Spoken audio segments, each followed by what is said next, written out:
다음 작품은 5천만 원에 낙찰됐습니다. 경매인의 망치 소리가 거울 화랑을 울렸습니다. 24세 한서윤은 믿을 수 없다는 표정으로 자신의 그림을 바라봤습니다. 은빛 영혼이라는 제목의 대형 추상화였습니다. 축하합니다, 서윤 작가님. 옆에서 중년의 여성이 축하 인사를 건넸습니다. 거울 화랑의 큐레이터 박민지였습니다. 정말 제 그림이 5천만 원에 팔린 건가요? 네. 그리고 이건 시작일 뿐입니다. 서윤의 눈에서 눈물이 흘러내렸습니다. 1년 전만 해도 상상도 못했던 일이었습니다. 월세조차 내기 힘들었던 가난한 미대생이 이제는 떠오르는 신의 작가가 됐습니다. 모두 그분 덕분이에요. 서윤은 전시실 한쪽에 걸린 사진을 바라봤습니다. 은은하게 미소 짓고 있는 한 노부인의 사진이었습니다. 강은별. 한국 추상화의 거장이자 서윤의 스승. 그리고 1년 전 추운 겨울 새벽 쓰레기통을 뒤지고 있던 그 할머니. 대체 어떻게 이런 일이? 사람들은 물었습니다. 가난한 미대생이 어떻게 거장의 제자가 됐는지, 노숙자처럼 보였던 그 할머니가 어떻게 미술계의 전설이었는지, 그 이야기는 1년 전 추운 겨울 새벽부터 시작됩니다. 1년 전 새벽의 거리. 새벽 5시 한서윤은 물감 묻은 손으로 눈을 비볐습니다. 서울 홍대 앞 골목은 어젯밤의 흔적들로 어질러져 있었습니다. 술병, 담배꽁초, 찢어진 전단지들이 거리를 가득 채우고 있었습니다. 23세 미대생 한서윤은 낡은 캠퍼스 가방을 메고 터벅터벅 걸었습니다. 밤새 작업실에서 졸업 작품을 그리다가 이제야 집으로 돌아가는 길이었습니다. 손에 물감이 잔뜩 묻어 있었고 눈 밑에는 다크서클이 짙게 내려앉아 있었습니다. 가방 속에는 오늘 먹을 마지막 편의점 김밥 한 줄이 들어 있었습니다. 이번 달도 월세를 어떻게 내지? 서윤의 머릿속은 온통 걱정뿐이었습니다. 미대 등록금, 월세, 재료비. 아르바이트를 3개나 해도 빠듯했습니다. 부모님은 시골에서 작은 식당을 하시는데 딸의 대학 등록금을 대느라 허리가 휘어질 지경이었습니다. 바로 그때였습니다. 쓰레기통 옆에 쭈그리고 앉아있는 한 할머니가 눈에 들어왔습니다. 회색 털모자를 푹 눌러쓰고 남루한 패딩 점퍼를 입은 할머니였습니다. 할머니는 떨리는 손으로 쓰레기통을 뒤지고 계셨습니다. 서윤은 발걸음을 멈췄습니다. 하지만 그때는 몰랐습니다. 이 만남이 자신의 인생을 완전히 바꿔놓을 거라는 것을. 그리고 저 할머니가 사실은, 아니, 그건 나중에 알게 될 이야기입니다. 할머니의 손이 유난히 하얘 보였습니다. 주름은 많았지만 어딘가 품이 있어 보이는 손이었습니다. 하지만 지금 그 손은 차가운 쓰레기통 속을 헤집고 있었습니다. 저 할머니, 매일 여기 계시네. 사실 서윤은 이 할머니를 여러 번 본 적이 있었습니다.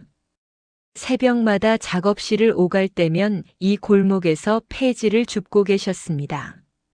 하지만 늘 바쁘다는 핑계로 그냥 지나쳤었습니다. 오늘은 달랐습니다. 할머니가 쓰레기통에서 빈 캔 하나를 꺼내는 순간 균형을 잃고 휘청거렸습니다. 바닥에 넘어질 뻔했습니다. 할머니. 서윤은 달려가 할머니를 붙들었습니다. 할머니의 몸이 너무나 가벼웠습니다. 마치 깃털처럼. 괜찮으세요? 할머니는 천천히 고개를 들었습니다. 그 순간 서윤은 숨이 멎는 듯 했습니다. 할머니의 눈이 너무나 텅 비어 있었습니다. 초점이 없었습니다. 마치 어디론가 길을 잃은 사람의 눈빛이었습니다. 어기가 어디죠? 할머니의 목소리는 가늘게 떨리고 있었습니다. 서유는 가슴이 철렁했습니다. 이건 단순히 폐지를 줍는 할머니가 아니었습니다. 무언가 문제가 있으신 분이었습니다. 할머니, 여기는 홍대 앞이에요. 집이 어디세요? 할머니는 고개를 갸웃거렸습니다. 한참을 생각하시더니 고개를 저으셨습니다. 잘 모르겠어요. 그 말에 서윤의 눈시울이 뜨거워졌습니다. 할머니의 입술은 추위에 파랗게 질려 있었고 손은 꽁꽁 얼어 있었습니다. 할머니, 배고프시죠?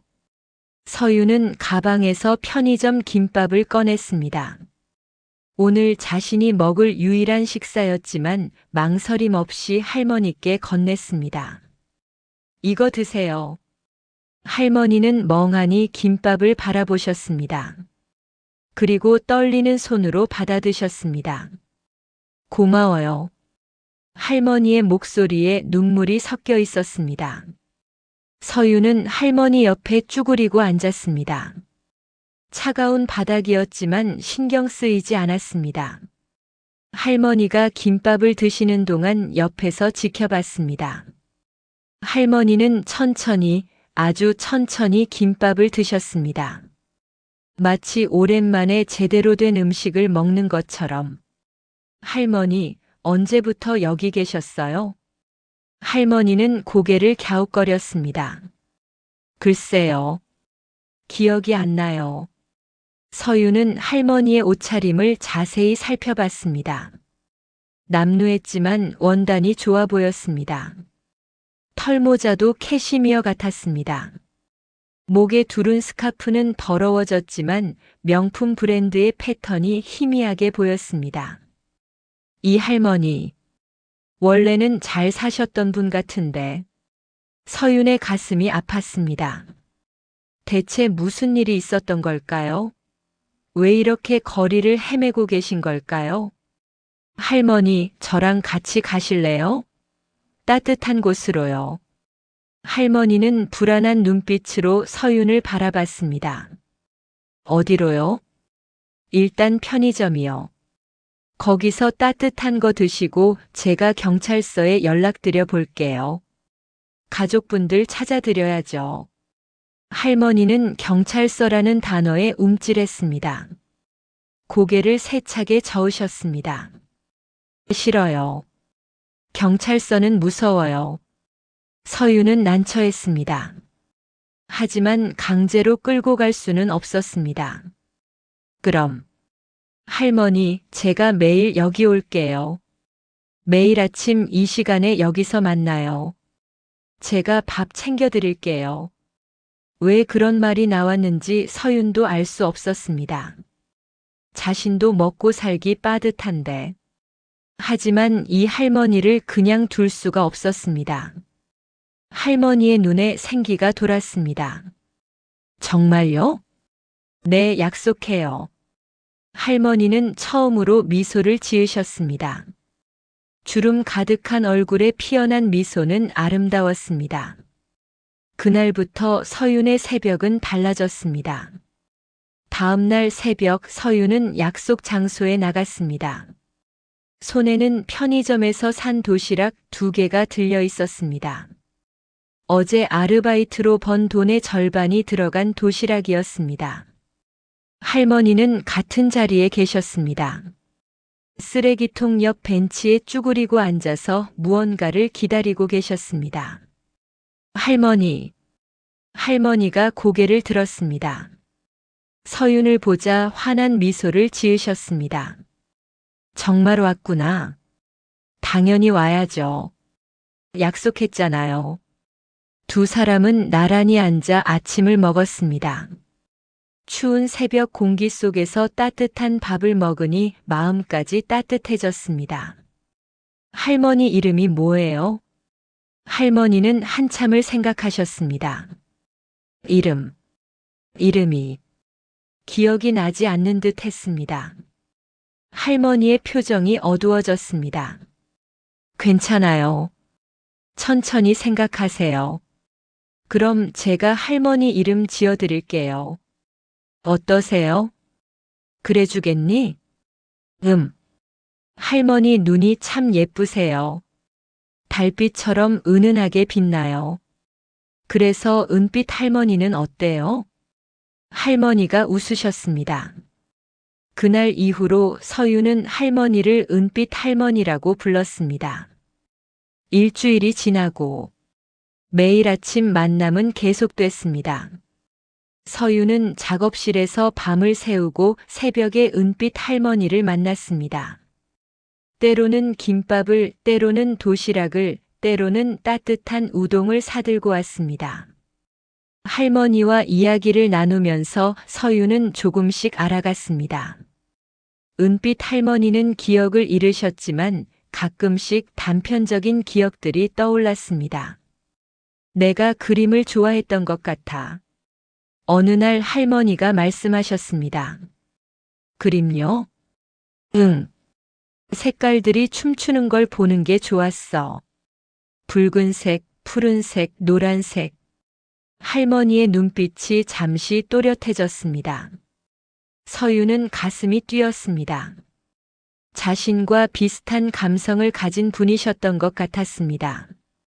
할머니, 제가 그린 그림 보여드릴까요? 서유는 핸드폰에 저장된 자신의 작품 사진들을 보여드렸습니다. 추상화였습니다. 서유는 추상화를 전공했습니다. 할머니는 그림들을 유심히 보셨습니다. 한참을 보시더니 말씀하셨습니다.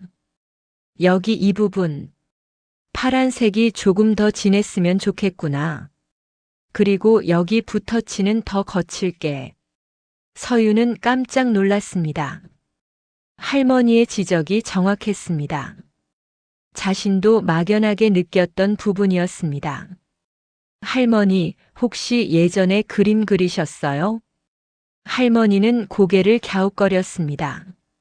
잘 모르겠어. 하지만 그림을 보면 뭔가 느껴져. 여기를 이렇게 해야 할 것 같고 저기는 저렇게 해야 할 것 같고. 그날 이후 서유는 작품을 그릴 때마다 은빛 할머니께 보여드렸습니다. 할머니의 조언은 놀라울 정도로 정확했습니다. 2주일째 되던 날 서유는 할머니께 중요한 이야기를 꺼냈습니다. 할머니, 저 다음 달에 졸업 전시회가 있어요. 졸업 전시회? 네. 미대 졸업하려면 작품 전시를 해야 해요. 근데 전시 공간 대관료가 너무 비싸요. 200만 원이나 해요. 서윤의 목소리가 떨렸습니다. 부모님께 또 손 벌리기가 너무 미안해요. 이미 등록금으로 빚이 많으신데. 할머니는 서윤의 손을 꼭 잡아주셨습니다. 넌 훌륭한 화가가 될 거야. 할머니가 알아. 정말요? 응. 내 그림에는 영혼이 있어. 그건 가르쳐서 되는 게 아니야. 할머니의 말에 서윤은 눈물이 났습니다. 누구도 자신의 그림을 제대로 봐준 적이 없었습니다. 교수님들은 늘 너는 상업성이 없어라고 하셨습니다. 하지만 이 할머니만은 달랐습니다. 4월째 되던 어느 날 서울의 한파가 찾아왔습니다. 영하 15도까지 떨어진 날이었습니다. 서유는 걱정이 돼서 새벽이 아닌 밤에 할머니를 찾아갔습니다. 손에는 핫팩과 두꺼운 담요를 들고 있었습니다. 할머니는 평소 장소에 계셨습니다. 하지만 상태가 좋지 않았습니다. 입술이 파랗게 질려 있었고 온몸을 부들부들 떨고 계셨습니다. 할머니. 서유는 달려가 할머니를 꼭 안았습니다. 할머니의 몸이 얼음처럼 차가웠습니다. 이러다 큰일 나요. 병원 가셔야 해요. 싫어. 병원 무서워. 할머니는 고개를 저으셨습니다. 서유는 고민했습니다. 그리고 결심했습니다. 그럼 우리 집으로 가요. 오늘은 제 집에서 주무세요. 그럴 순 없어. 내가 폐가 될까봐. 할머니, 제발요. 이러다 얼어 돌아가시면 어떡해요. 서윤의 간곡한 부탁에 할머니는 결국 고개를 끄덕이셨습니다. 서윤의 집은 작은 원룸이었습니다. 반지하였고 곰팡이 냄새가 났습니다. 하지만 따뜻했습니다. 서윤은 할머니를 씻겨드렸습니다. 자신의 옷을 입혀드리고 침대에 누워 계시게 했습니다. 자신은 바닥에 이불을 깔고 누웠습니다. 서윤아. 어둠 속에서 할머니가 불렀습니다. 네, 할머니. 고마워. 정말 고마워. 할머니의 목소리에 눈물이 섞여 있었습니다. 넌 천사 같구나. 이 할머니에게. 서윤도 눈물이 났습니다. 할머니가 제게도 천사예요. 할머니 만나고 나서 제 그림이 달라졌어요. 더 깊어졌어요. 그날 밤 두 사람은 서로에게 위로가 되어 주었습니다. 다음 날 아침 서윤은 학교에서 청천벽력 같은 소식을 들었습니다. 서윤아, 미안해. 내 전시 대관이 취소됐어. 과 조교가 미안한 표정으로 말했습니다. 네. 왜요? 학교 측에서 예산을 삭감했대. 상위 30% 학생들만 지원해 주기로 했어. 서윤의 머릿속이 하얗게 변했습니다. 자신은 상위 30%에 들지 못했습니다. 아르바이트 하느라 학점 관리를 소홀히 했기 때문입니다. 그럼 제가 직접 대관료를 내야 하나요? 그렇게 되는 것 같아. 정말 미안해. 서윤은 휘청거렸습니다. 200만 원. 자신에게는 천문학적인 금액이었습니다. 그날 저녁 서윤은 부모님께 전화를 걸었습니다. 엄마. 응, 우리 딸. 무슨 일이야? 전시 대관료가 필요한데. 전화 너머로 한숨 소리가 들렸습니다. 서윤아, 미안해. 엄마 아빠가 정말 능력이 없어서. 지금 식당도 장사가 안 돼서. 아니에요, 엄마. 괜찮아요. 제가 알아서 할게요. 서윤은 눈물을 삼키며 전화를 끊었습니다. 사흘 뒤 이상한 일이 일어났습니다. 은빛 할머니가 약속 장소에 나타나지 않았습니다. 처음에는 늦게 오시는가 보다 했습니다. 하지만 1시간을 기다려도 할머니는 오지 않으셨습니다. 할머니. 서윤은 주변을 찾아다녔습니다. 홍대 골목골목을 뛰어다녔습니다. 하지만 할머니는 보이지 않았습니다. 다음 날도 그 다음 날도 할머니는 나타나지 않았습니다. 서윤은 불안했습니다. 이렇게 추운 날씨에 할머니가 어디 계실까요? 혹시 어디 쓰러지신 건 아닐까요? 일주일이 지났습니다. 서윤은 경찰서에 실종 신고를 하러 갔습니다. 그런데 신고인이 보호자가 아니시잖아요. 정확한 신원도 모르시고 경찰관이 난처한 표정을 지었습니다. 그래도 찾아주세요. 할머니 혼자 거리에 계시면 위험해요. 알겠습니다. 일단 접수는 해드릴게요. 하지만 경찰의 답변은 시큰둥했습니다. 신원도 모르는 노숙자를 찾기는 쉽지 않다는 투였습니다. 서윤은 SNS에 글을 올렸습니다. 할머니의 특징을 자세히 적고 사진은 없지만 스케치를 그려서 올렸습니다.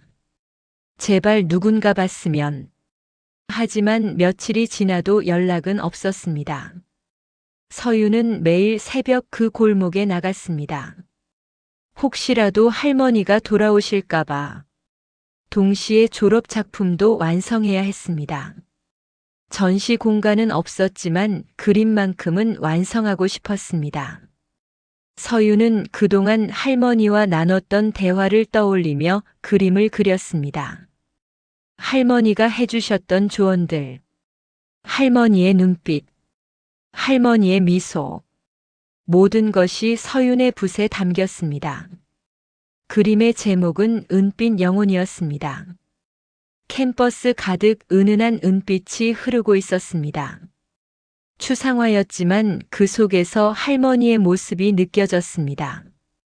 아픔도 상실도 하지만 동시에 따뜻함도 담겨 있었습니다. 할머니, 어디 계세요? 서윤은 그림 앞에서 눈물을 흘렸습니다. 어느 날 오후 서윤의 핸드폰이 울렸습니다. 모르는 번호였습니다. 여보세요? 혹시 한서윤 학생이신가요? 중년 여성의 차분한 목소리였습니다. 네, 맞는데요. 저는 거울 화랑의 큐레이터 박민지라고 합니다. 학생의 SNS를 보고 연락드렸습니다. 거울 화랑. 서윤도 아는 곳이었습니다. 서울에서 가장 유명한 현대미술 화랑 중 하나였습니다. 네, 저를요? 학생이 올린 스케치를 봤습니다. 실종된 할머니를 찾고 계시다고요? 아, 네. 혹시 할머니 보셨나요? 서윤의 목소리가 떨렸습니다. 그 전에 학생의 다른 작품들도 봤습니다. SNS에 올린 그림들이요. 특히 은빛 영혼이라는 작품이 인상 깊었습니다. 감사합니다만 할머니는요? 학생, 다음 주 화요일 오전 10시에 저희 화랑으로 올 수 있으세요? 상의 드릴 것이 있습니다. 할머니와 관련된 건가요? 그것도 있고, 학생의 그림에 대해서도 이야기하고 싶습니다. 전화를 끄는 서윤은 혼란스러웠습니다. 대체 무슨 일일까요? 거울 화랑에서 화요일 아침 서윤은 떨리는 마음으로 거울 화랑을 찾았습니다. 화랑은 청담동에 있었습니다. 유리와 철로 된 현대적인 건물이었습니다. 로비에는 거장들의 작품이 걸려 있었습니다. 한서윤 학생이시죠? 박민지 큐레이터가 나와서 반갑게 맞아주었습니다. 40대 중반쯤 되어 보이는 지적인 인상의 여성이었습니다. 네, 안녕하세요. 이쪽으로 오세요. 큐레이터는 서윤을 2층 전시실로 안내했습니다. 학생, 여기 좀 보세요. 전시실 한쪽 벽에 그림 한 점이 걸려 있었습니다. 서윤은 그 그림을 보는 순간 숨이 멎었습니다. 추상화였습니다. 은은한 파란색과 회색이 캔버스를 가득 채우고 있었습니다. 그 속에서 빛이 춤추고 있었습니다. 이 그림, 아름답죠? 20년 전 작품입니다. 작가 이름은 강은별. 강은별. 생소한 이름이었습니다. 강은별 작가는 한때 한국 추상화의 거장으로 불렸던 분입니다. 하지만 20년 전 갑자기 모든 작품 활동을 중단하셨죠. 큐레이터는 계속 설명했습니다. 이분이 바로 우리 화랑의 설립자이기도 합니다. 강은별 작가이자 거울 화랑의 회장이셨죠. 이셨다고요? 2년 전 남편분이 돌아가신 후 치매 증상이 시작됐습니다. 그리고 석 달 전 집을 나가신 채 돌아오지 않으셨습니다. 서윤의 가슴이 쿵쾅거렸습니다. 혹시 그 할머니가... 큐레이터가 고개를 끄덕였습니다. 학생이 SNS에 올린 스케치를 보는 순간 알아봤습니다. 우리 회장님이셨습니다. 서윤은 입을 막았습니다. 그럼 은빛 할머니가 지금 어디 계신지 아세요? 큐레이터가 조심스럽게 물었습니다. 서윤은 고개를 저었습니다. 일주일 전부터 못 봤어요. 매일 약속 장소에 나가는데 안 오셔요. 목소리가 떨렸습니다. 그럼 학생이 마지막으로 회장님을 본 분이시네요. 바로 그때 전시실 문이 열렸습니다. 40대 후반의 남성이 들어왔습니다. 깔끔한 정장 차림이었고 표정은 지쳐 있었습니다. 민지 씨, 이분이. 네, 회장님. 한서윤 학생입니다. 어머니를 마지막으로 봤던 분이세요. 남성은 서윤에게 다가왔습니다. 그리고 깊이 고개를 숙였습니다. 감사합니다. 제 어머니를 돌봐주셔서. 저는 강민준이라고 합니다. 강은별 작가의 아들입니다. 아, 아닙니다. 제가 한 건 별로 없어요. 서윤은 당황해서 손을 저었습니다. 강민준은 의자에 털썩 주저앉았습니다. 어머니가 실종되신 지 석 달이 됐습니다. 온 서울을 뒤졌습니다. CCTV를 확인하고 실종자 찾기 전문가까지 고용했습니다. 하지만 아무런 단서도 없었습니다. 그의 목소리가 떨렸습니다. 그런데 학생의 SNS 글을 보고 희망이 생겼습니다. 어머니가 살아계시다는. 회장님은 지금 어디 계실까요? 서윤이 조심스럽게 물었습니다. 그걸 제가 여쭤보려고 했습니다. 학생이 마지막으로 본 게 언제였나요? 일주일 전이요. 그날 날씨가 너무 추워서 제 집에서 하룻밤 주무시게 했어요. 다음 날 아침에 나가보니 안 계셨어요. 쪽지 하나 남기지 않으시고. 강민준의 표정이 어두워졌습니다. 어머니는 중증 치매입니다. 가족도 기억 못하시고 집도 못 찾으십니다. 게다가 몸도 약하세요.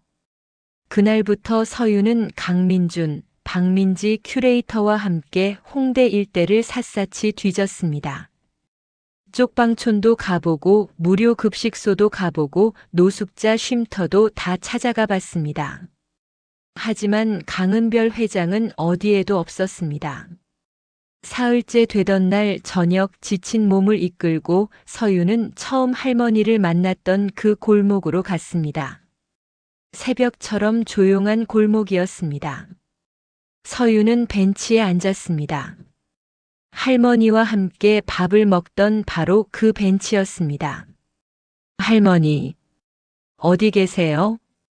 서윤은 눈물을 흘렸습니다. 바로 그때였습니다. 골목 저편에서 익숙한 실루엣이 보였습니다. 회색 털모자, 남루한 패딩 점퍼. 할머니. 서윤은 벌떡 일어나 달려갔습니다. 강은별 회장이었습니다. 쓰레기통을 뒤지고 계셨습니다. 할머니. 서윤이 할머니를 껴안았습니다. 강은별은 멍하니 서윤을 바라봤습니다. 처음에는 누구인지 알아보지 못하는 듯 했습니다. 하지만 이내 희미한 미소를 지었습니다. 아, 그림 그리는 아이. 기억하고 계셨습니다. 할머니, 어디 가셨어요? 걱정했잖아요.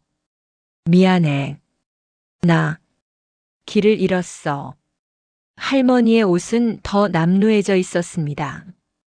얼굴은 더 야위어 있었습니다.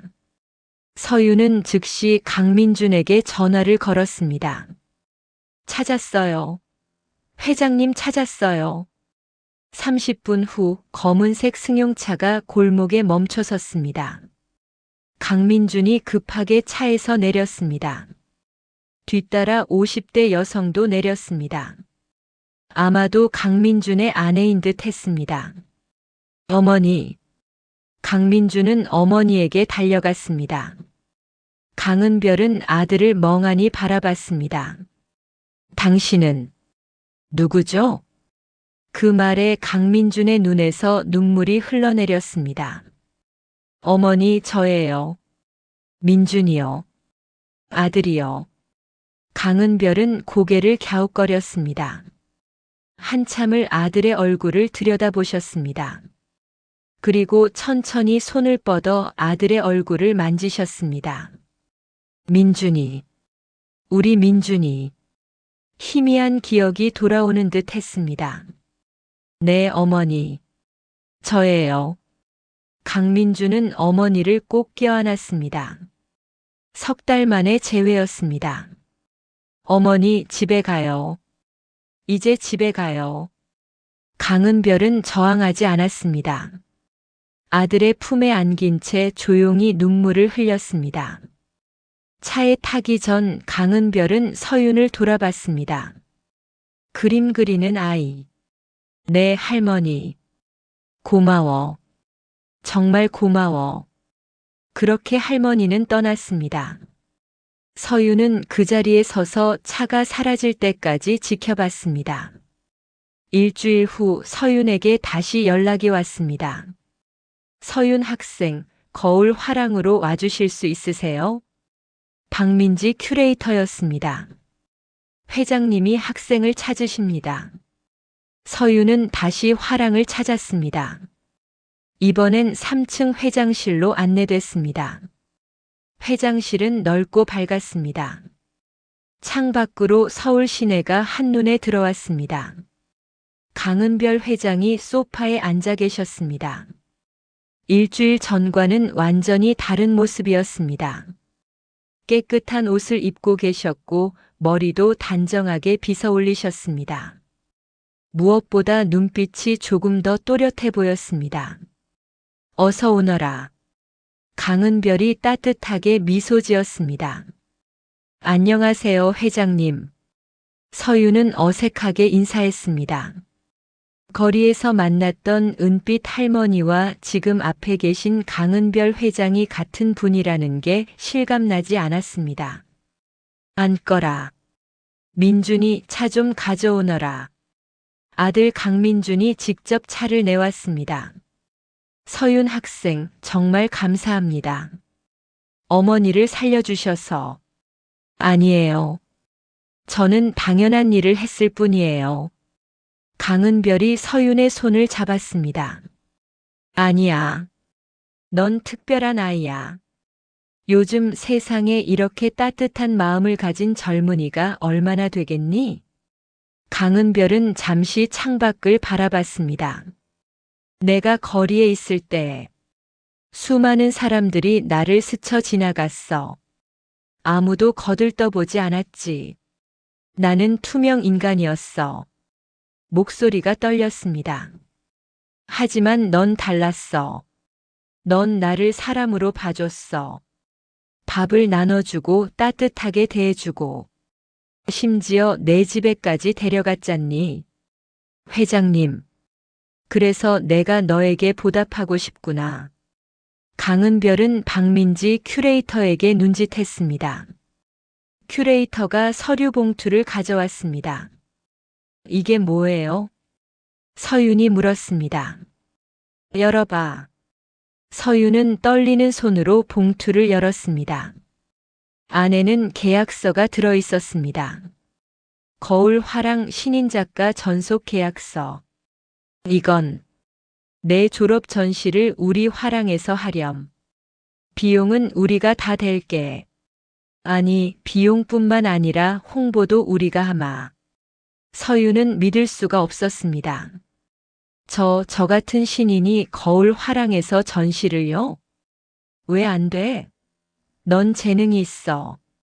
내가 봤어. 내 그림에는 영혼이 있어. 강은별은 계속 말했습니다. 그리고 이건 단순한 보답이 아니야. 나는 내 그림이 정말 좋아. 특히 은빛 영혼이라는 작품. 민지 씨한테 사진으로 봤는데 내가 평생 추구했던 바로 그 색감이더구나. 박민지 큐레이터가 거들었습니다. 서윤 학생, 이건 정말 큰 기회예요. 거울 화랑에서 전시하면 미술계 주목을 받을 수 있어요. 서윤의 눈에서 눈물이 흘러내렸습니다.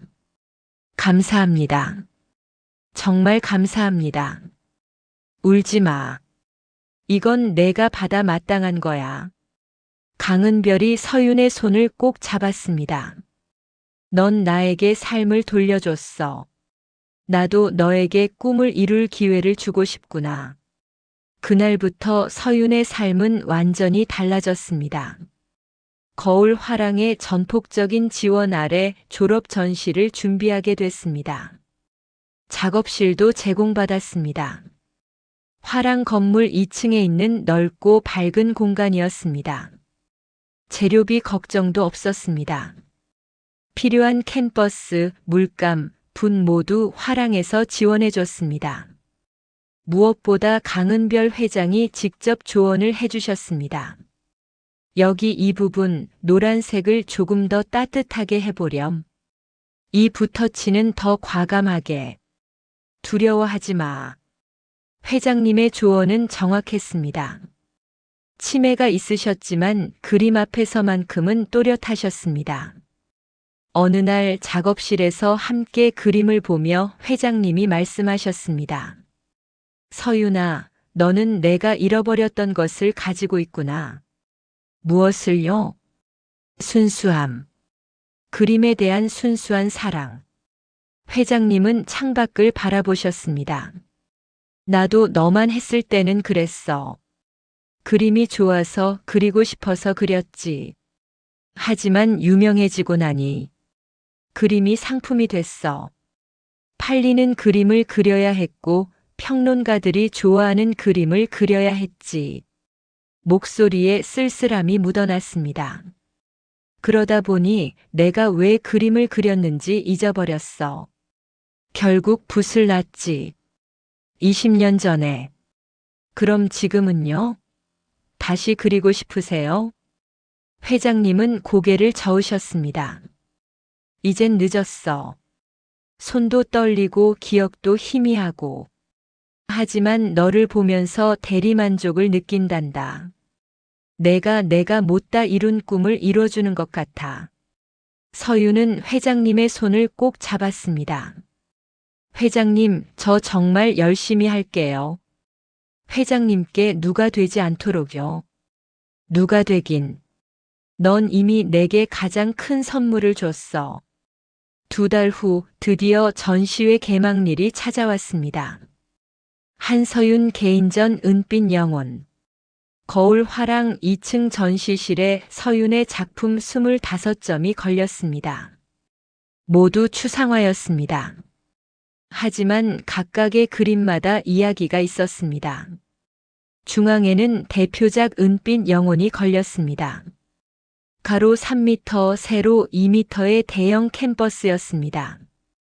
은은한 은빛이 캔버스를 가득 채우고 있었습니다. 그 속에 파란색, 회색, 흰색이 춤추고 있었습니다. 마치 겨울 새벽의 차가운 거리 같기도 하고 따뜻한 위로의 손길 같기도 했습니다. 개막식에는 예상보다 많은 사람들이 왔습니다. 미술계 인사들, 평론가들, 기자들, 그리고 서윤의 가족도 왔습니다. 우리 딸. 어머니는 그림들을 보며 눈물을 흘렸습니다. 이렇게 큰 화랑에서 전시를 하다니.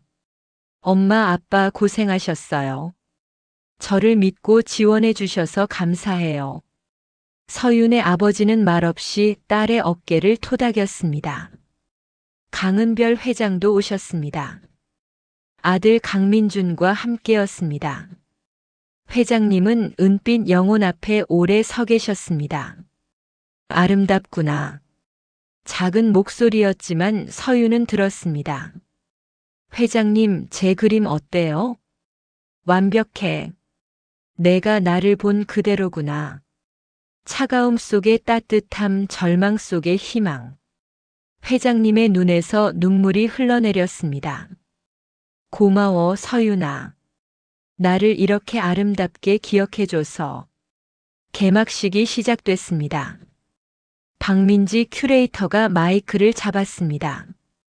오늘 이 자리에 와주신 모든 분들께 감사드립니다. 한서윤 작가의 첫 개인전을 함께 축하해 주시기 위해 이렇게 많은 분들이 오셨습니다. 박수가 터져 나왔습니다. 한서윤 작가는 23세 신인입니다. 하지만 그녀의 작품에는 놀라운 깊이가 있습니다. 특히 오늘의 대표작 은빛 영혼은 우리에게 질문합니다. 우리는 거리에서 고통받는 이들을 정말 보고 있는가? 아니면 그냥 지나치고 있는가? 큐레이터는 잠시 말을 멈췄습니다. 이 그림의 모델은 바로 우리 화랑의 설립자이신 강은별 회장님입니다. 사람들이 술렁였습니다. 회장님께서 치매로 거리를 헤매실 때 한서윤 작가가 유일하게 손을 내밀었습니다.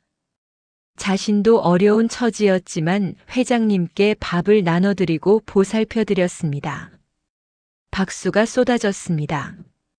이 전시는 단순한 미술 전시가 아닙니다. 인간에 대한 그리고 우리가 잊고 살았던 따뜻함에 대한 이야기입니다. 이제 서윤의 차례였습니다. 서윤은 떨리는 다리로 앞으로 나갔습니다. 안녕하세요. 한서윤입니다. 목소리가 떨렸습니다. 저는 사실 대단한 작가가 아닙니다. 그냥 그림이 좋아서 그리는 평범한 학생일 뿐입니다.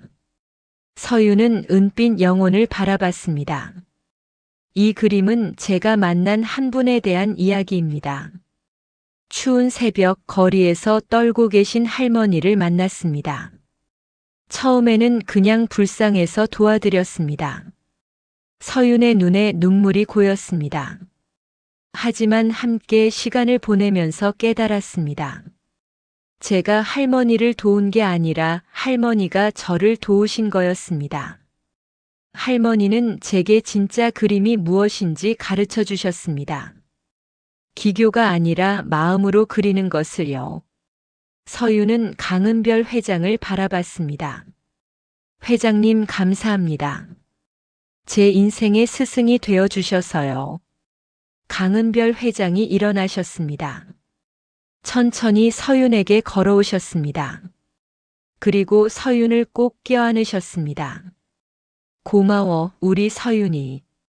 그 순간 사진 기자들의 플래시가 터졌습니다. 전시는 대성공이었습니다. 개막 당일 작품 5점이 팔렸습니다. 모두 수천만 원에 거래됐습니다. 다음 날 신문에는 큰 기사가 났습니다. 23 신인 작가의 감동 스토리. 거울 화랑 회장을 구한 미대생의 개인전. 미술 전문지에서도 호평이 쏟아졌습니다. 한서윤 작가의 은빛 영혼은 현대 사회의 냉담함에 대한 날카로운 비판이면서도 동시에 인간애에 대한 따뜻한 찬가다. 기교보다 진심이 앞서는 작품. 오랜만에 보는 순수한 작가다. 전시 기간 내내 사람들이 끊이지 않았습니다. 서윤은 매일 화랑에 나와 관람객들을 맞았습니다. 어느 날 한 노부부가 은빛 영혼 앞에서 한참을 서 계셨습니다. 할아버지가 서윤에게 다가왔습니다. 작가님, 이 그림 정말 아름답습니다. 감사합니다. 사실 저도 비슷한 경험이 있습니다. 몇 년 전 저희 어머니가 치매로 실종되셨거든요. 다행히 찾았지만 그때의 마음이 이 그림에 다 담긴 것 같습니다. 할아버지의 눈에 눈물이 고였습니다. 작가님, 이 그림 제가 사도 될까요? 네. 이 그림은 비매품인데요. 사실 은빛 영혼은 서윤이 절대 팔지 않기로 한 작품이었습니다. 알고 있습니다. 하지만 꼭 저희 집에 걸고 싶습니다. 어머니를 기억하는 의미로요. 서윤은 고민했습니다. 그때 강은별 회장이 다가오셨습니다. 팔아라, 서윤아. 하지만 회장님, 그림은 사람을 위한 거야. 이 그림이 저분에게 위로가 된다면 그게 그림의 진짜 가치지. 서윤은 고개를 끄덕였습니다. 알겠습니다. 그럼 가격은? 제가 생각한 가격을 드리겠습니다. 할아버지가 조심스럽게 말씀하셨습니다.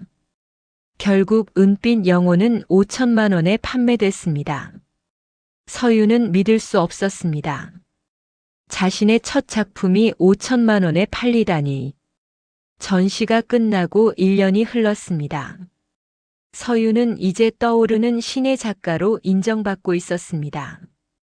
두 번째 개인전도 성공적이었고 여러 그룹전에도 초대받았습니다. 무엇보다 돈 걱정 없이 그림에만 집중할 수 있게 됐습니다.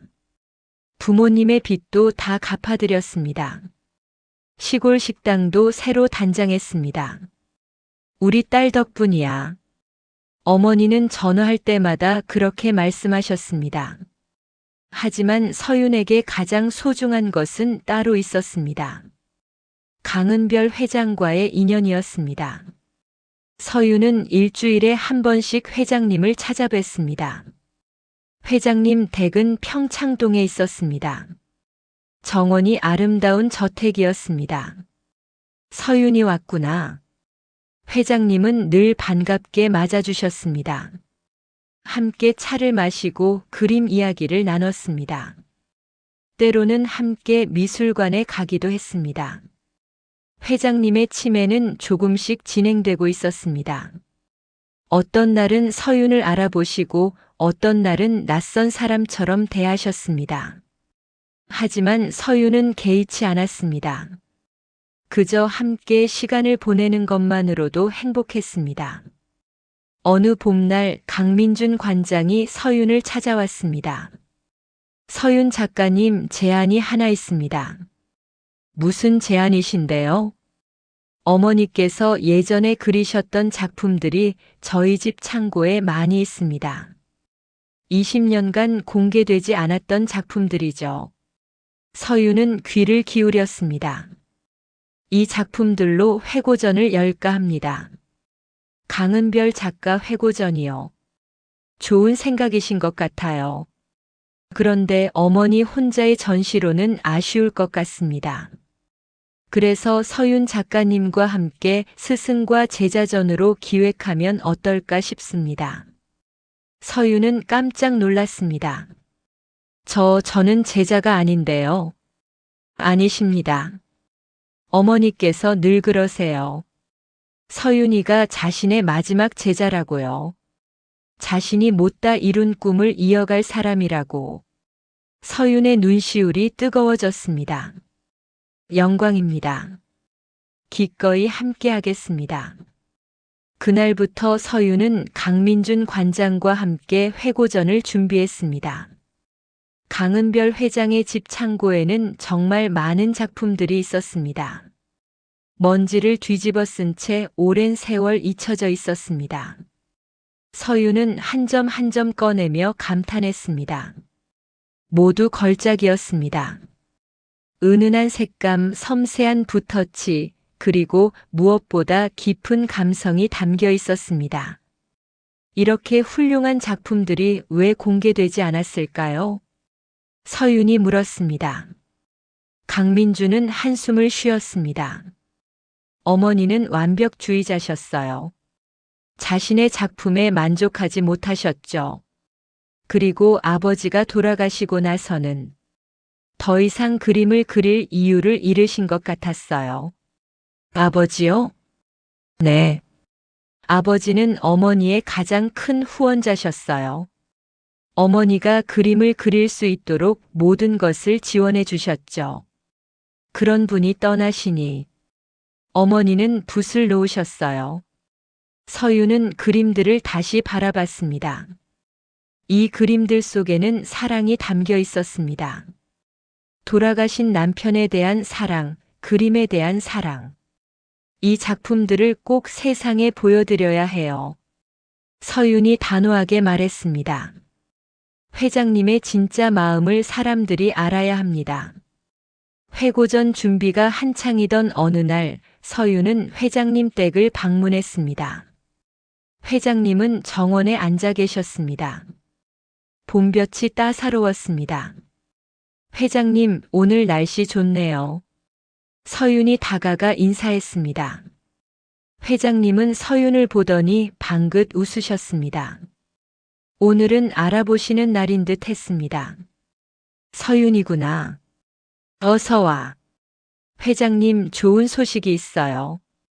회장님, 회고전을 열기로 했어요. 회고전? 네. 창고에 있던 작품들을 전시할 거예요. 그리고 저도 함께 전시하고요. 스승과 제자전이래요. 회장님의 눈빛이 흔들렸습니다. 내 그림들을 다시 세상에 내놓는구나. 네. 정말 아름다운 작품들이었어요. 왜 그동안 숨겨두셨어요?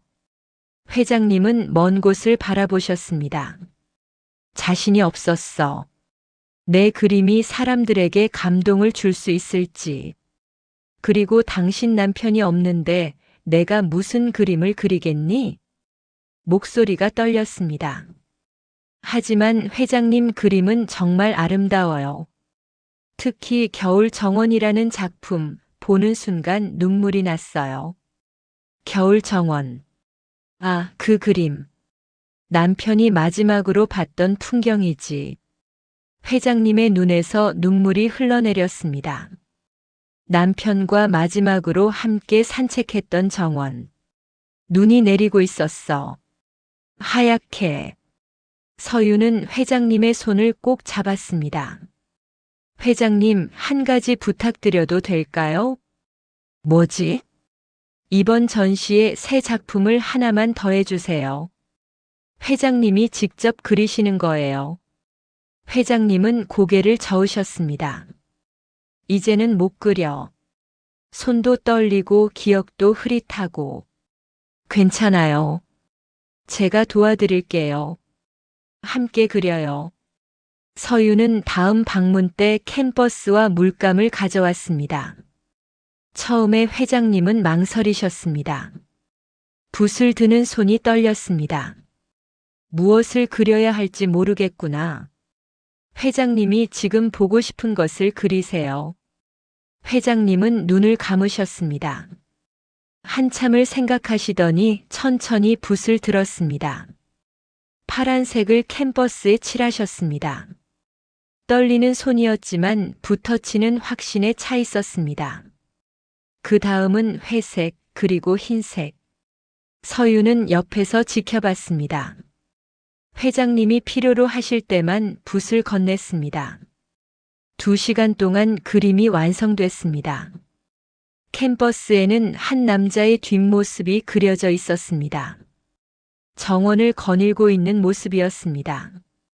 추상적이었지만 사랑이 느껴졌습니다. 당신.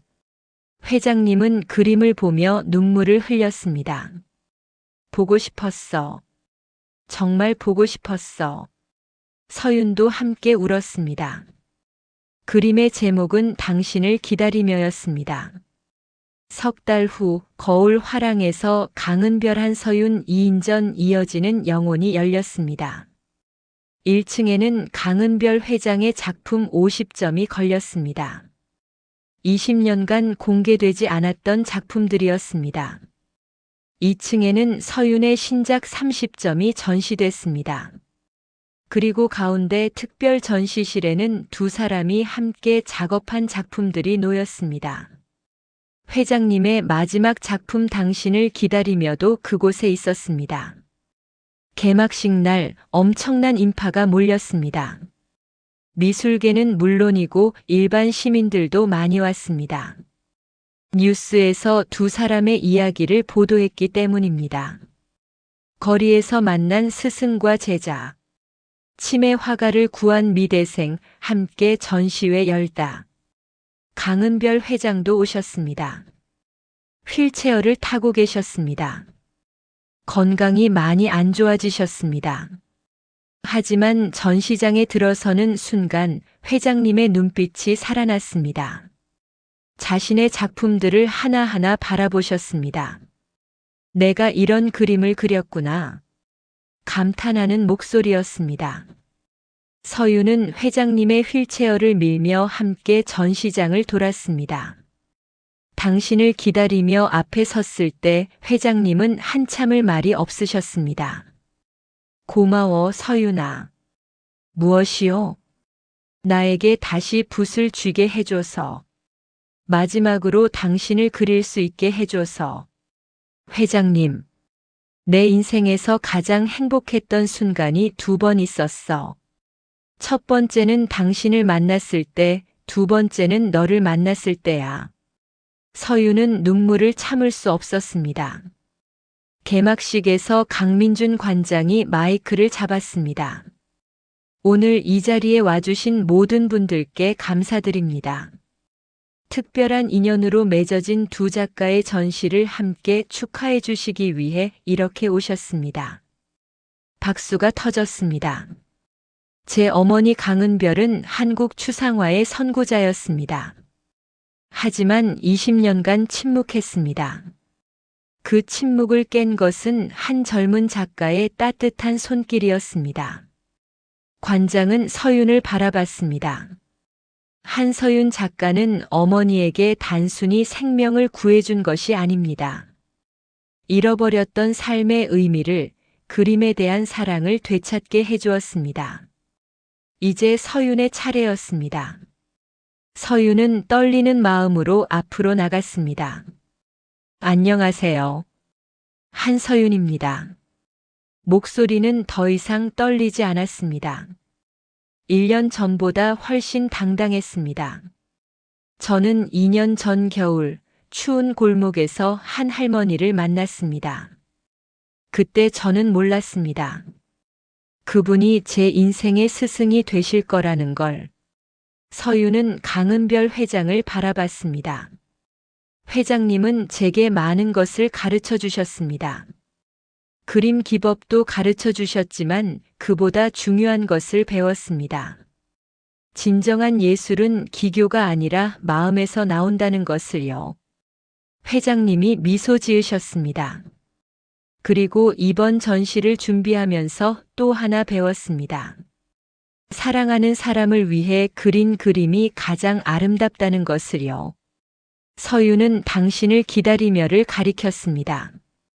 이 작품은 회장님이 돌아가신 남편을 그리워하며 그리신 그림입니다. 20년 만에 다시 붓을 드셨습니다. 손은 떨리셨지만 마음은 확고하셨습니다. 사람들이 조용히 그림을 바라봤습니다. 저는 이 그림을 보며 깨달았습니다. 예술의 진정한 의미는 아름다움을 창조하는 것이 아니라 사랑을 기억하는 것이라는 걸요. 박수가 쏟아졌습니다. 서유는 강은별 회장에게 다가가 무릎을 꿇었습니다. 스승님, 제자 한서윤, 평생 가르침을 잊지 않겠습니다. 강은별 회장은 떨리는 손으로 서윤의 머리를 쓰다듬었습니다. 고마워. 정말 고마워. 그날의 전시는 미술계에 큰 반향을 일으켰습니다. 강은별 회장의 재발견이자 한서윤 작가의 또 다른 도약이었습니다. 전시가 끝나고 6개월이 흘렀습니다. 가을이 깊어가던 어느 날 서윤은 급한 전화를 받았습니다. 서윤 작가님, 어머니께서 많이 안 좋으십니다. 빨리 오실 수 있으세요? 강민준 관장이었습니다. 서유는 모든 일정을 취소하고 병원으로 달려갔습니다. 중환자실에 강은별 회장이 누워 계셨습니다. 산소 마스크를 쓰고 계셨고 눈은 감겨 있었습니다. 회장님, 서윤이 조심스럽게 손을 잡았습니다. 차가웠습니다. 강민준이 설명했습니다. 어제부터 의식이 없으세요. 의사 선생님 말씀으로는 오래 못 버티실 것 같다고. 서윤의 눈에서 눈물이 흘러내렸습니다. 안 돼요. 아직 제가 보여드릴 게 많은데. 서윤은 가방에서 스케치북을 꺼냈습니다. 최근에 그린 스케치들이 가득했습니다. 회장님 보세요. 제가 새로 그린 그림이에요. 회장님 말씀대로 파란색을 더 진하게 했어요. 의식이 없었지만 서유는 계속 말했습니다. 그리고 여기 이 부분, 붓터치를 더 과감하게 했어요. 회장님이 가르쳐 주신 대로요. 그때 강은별 회장의 손가락이 미세하게 움직였습니다. 회장님, 서윤은 얼굴을 가까이 대고 불렀습니다. 강은별 회장이 천천히 눈을 떴습니다. 흐릿한 눈빛이었습니다. 윤. 가느다란 목소리였습니다. 네, 회장님. 제가 왔어요. 네. 그림. 사람들이 좋아했니? 네, 엄청 좋아했어요. 회장님 작품들이 다 팔렸어요. 사람들이 회장님 그림을 보고 감동했대요. 회장님의 입가에 미소가 번졌습니다. 다행이구나. 당신도 기뻐하셨을 거야. 회장님 힘내세요. 아직 제가 배울 게 많아요. 강은별은 고개를 천천히 저었습니다. 너는 이제 혼자서도 잘할 수 있어. 안 돼요. 저 혼자는 안 돼요. 서윤아. 회장님이 서윤의 손을 꼭 잡았습니다. 마지막 힘을 다해서요. 고마웠어. 내 인생의 마지막을 아름답게 해줘서. 회장님. 그리고 부탁이 하나 있어. 네, 말씀하세요. 계속 그림 그려줘. 내가 내 꿈을 이어줘. 네, 약속할게요. 꼭 약속할게요. 강은별의 눈에서 눈물이 흘러내렸습니다. 너를 만나서 행복했어. 그리고 천천히 눈을 감았습니다. 회장님, 회장님. 심전도 모니터의 선이 일직선이 됐습니다. 어머니. 강민준이 달려왔습니다. 의료진이 들어와 응급처치를 했지만 소용없었습니다. 강은별 회장은 그렇게 세상을 떠났습니다. 향년 75세였습니다. 사흘 후 거울 화랑에서 연결식이 열렸습니다. 미술계 인사들, 회장님을 아끼던 사람들이 모두 모였습니다. 서윤은 검은 상복을 입고 영정 앞에 섰습니다. 영정 속 강은별 회장은 환하게 웃고 계셨습니다. 전시회 때 찍은 사진이었습니다. 회장님. 서윤은 눈물을 참을 수 없었습니다. 조문객들이 하나둘 다가와 위로했습니다. 한 작가님 힘내세요.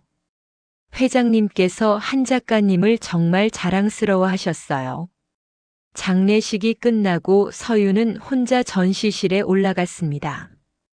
당신을 기다리며가 여전히 걸려 있었습니다.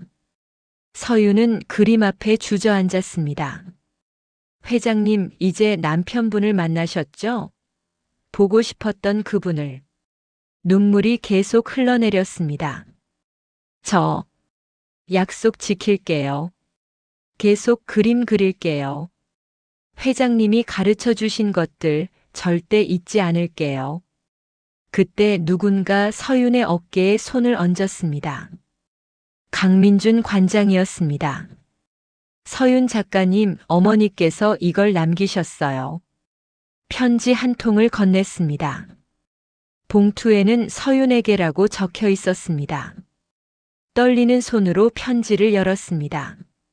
사랑하는 제자 서윤에게, 이 편지를 읽고 있다면 나는 이미 너의 곁을 떠났겠구나.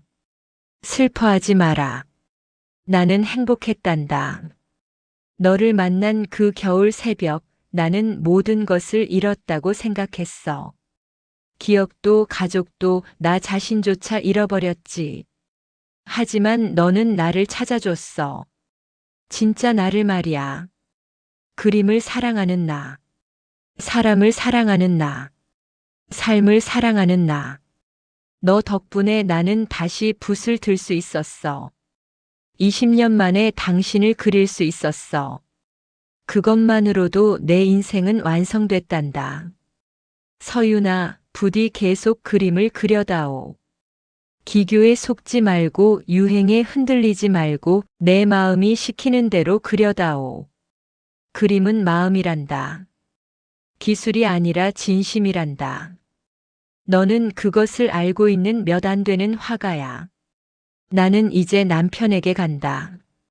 50년을 함께했고 20년을 기다렸던 그 사람에게. 하지만 너는 남아서 우리의 이야기를 계속 그려다오. 사랑의 이야기를, 만남의 이야기를, 인간의 이야기를. 너는 내 마지막 제자이자 가장 자랑스러운 제자란다. 사랑한다, 나의 서윤아. 편지를 다 읽은 서윤은 한참을 울었습니다. 강민준도 옆에서 함께 울었습니다. 5년이 흘렀습니다. 서울 인사동에 은빛 갤러리라는 이름의 작은 화랑이 생겼습니다. 한서윤이 운영하는 화랑이었습니다. 이곳은 신인 작가들을 위한 공간이었습니다. 재능은 있지만 기회가 없는 젊은 작가들에게 무료로 전시 공간을 제공했습니다. 제가 그랬던 것처럼 누군가에게는 기회가 필요하니까요. 서윤은 인터뷰에서 그렇게 말했습니다. 화랑 2층은 서윤의 작업실이었습니다. 벽에는 강은별 회장의 사진이 걸려 있었습니다. 그리고 그 옆에는 당신을 기다리며의 복제본이 걸려 있었습니다. 원본은 국립현대미술관에 기증됐습니다. 어느 겨울 새벽 서윤은 작업실에서 그림을 그리고 있었습니다. 새 작품이었습니다. 캔버스에는 두 사람이 그려져 있었습니다. 한 명은 늙은 여성, 한 명은 젊은 여성. 함께 새벽 거리를 걷고 있는 모습이었습니다. 제목은 은빛 새벽이었습니다. 그림을 그리다 말고 서윤은 창밖을 바라봤습니다. 눈이 내리고 있었습니다. 5년 전 그 겨울처럼 서윤은 코트를 입고 화랑을 나섰습니다. 홍대 앞 그 골목으로 향했습니다. 처음 회장님을 만났던 바로 그곳. 벤치는 여전히 그 자리에 있었습니다. 서윤은 벤치에 앉았습니다. 주머니에서 따뜻한 캔커피 2개를 꺼냈습니다. 하나는 자신이 마셨습니다. 다른 하나는 벤치 옆에 놓았습니다. 회장님 보고 싶어요. 작은 목소리로 중얼거렸습니다. 저 잘하고 있죠? 회장님이 가르쳐 주신 대로 그리고 있어요. 눈송이가 서윤의 얼굴에 내려앉았습니다. 차가웠지만 아름다웠습니다. 그리고 회장님처럼 저도 다른 사람들을 돕고 있어요. 제가 받은 도움을 나누고 있어요. 서윤은 미소 지었습니다. 회장님 감사해요. 제 인생에 와주셔서, 제게 진짜 그림이 뭔지 가르쳐 주셔서. 눈은 계속 내렸습니다. 세상을 하얗게 덮어가고 있었습니다. 서윤은 자리에서 일어났습니다. 벤치 옆에 놓인 캔커피를 바라봤습니다. 다음에 또 올게요, 회장님. 그리고 돌아섰습니다. 골목을 빠져나가는 서윤의 뒷모습 위로 눈이 내렸습니다. 그 모습은 마치 한 폭의 그림 같았습니다. 은빛 새벽. 겨울의 차가움 속에 피어나는 따뜻한 이야기. 만남과 이별 그리고 영원히 이어지는 사랑의 이야기. 그것이 바로 한서윤과 강은별의 이야기였습니다.